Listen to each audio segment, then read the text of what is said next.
శ్రీను వైట్ల దర్శకత్వంలో నితిన్ ప్రస్తుతం ఈ కాంబినేషన్ టాలీవుడ్ ను షేక్ చేస్తోంది. అసలే నితిన్ ఫ్లాపుల్లో ఉన్నాడు. మళ్ళీ ఫ్లాప్లో ఉన్న శ్రీను వైట్లతో సినిమా ఏంటి అని సోషల్ మీడియాలో డిస్కషన్ స్టార్ట్ అయింది. ఇంతలో ఈ మ్యాటర్ నితిన్ వరకు వెళ్ళింది. శ్రీను వైట్లతో సినిమా ఆగింది. ఇంతకీ ఏం జరిగింది తెలుసుకుందాం రండి. ఇటు నితిన్ అటు శ్రీను వైట్ల వీరిద్దరి కాంబినేషన్ లో ఒక మూవీని మైత్రి మూవీ మేకర్స్ ప్లాన్ చేస్తోందని కొద్ది రోజులుగా ప్రచారం సాగుతోంది. నిజానికి ఈ కాంబినేషన్ సెట్ అయిందట.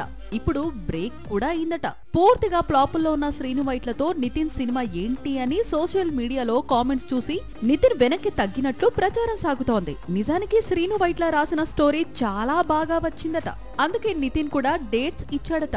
కానీ సోషల్ మీడియాలో నెగటివిటీకి వెనక్కి తగ్గి ప్రాజెక్టు వదులుకున్నాడట. బలగం దర్శకుడు వేణుతో నితిన్ ప్లాన్ చేసిన ఎల్లమ్మ సినిమా కూడా ఆగినట్లు ప్రచారం సాగుతోంది. మొత్తంగా నితిన్ ప్రస్తుతం తమ్ముడు, robin hood, extra ordinary man, Macherla నియోజకవర్గం చిత్రాల తర్వాత హిట్ కోసం ఇప్పుడు ఇష్క్ డైరెక్టర్ విక్రమ్ కుమార్ తో చేతులు కలుపుతున్నాడు. ఈసారి స్పోర్ట్స్ బేస్డ్ మూవీలో నటిస్తున్నాడని టాక్ నడుస్తోంది.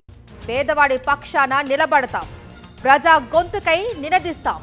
వాయిస్ ఆఫ్ వాయిస్లెస్ తెలుగువారి మనస్సాక్షి సాక్షి టీవీ.